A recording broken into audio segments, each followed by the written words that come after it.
इमरान साहब, रमजान पैकेज है कहां जिसको आप मॉनिटर कर रहे हैं?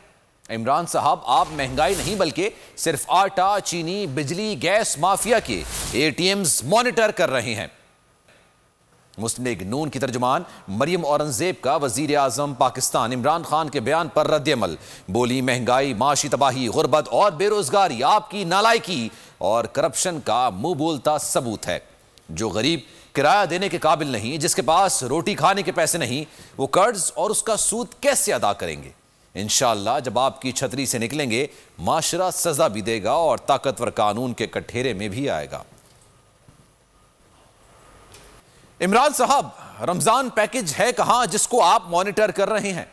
इमरान साहब, आप महंगाई नहीं बल्कि सिर्फ आटा, चीनी, बिजली, गैस माफिया के एटीएम्स मॉनिटर कर रहे हैं।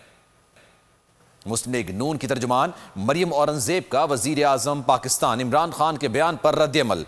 बोली, महंगाई, माशी तबाही, गुर्बत और बेरोजगारी आपकी नालायकी और करप्शन का मुंह बोलता सबूत है। जो गरीब किराया देने के काबिल नहीं, जिसके पास रोटी खाने के पैसे नहीं, वो कर्ज और उसका सूद कैसे अदा करेंगे? इंशाअल्लाह जब आपकी छतरी से निकलेंगे, माशरा सजा भी देगा और ताकतवर कानून के कठेरे में भी आएगा।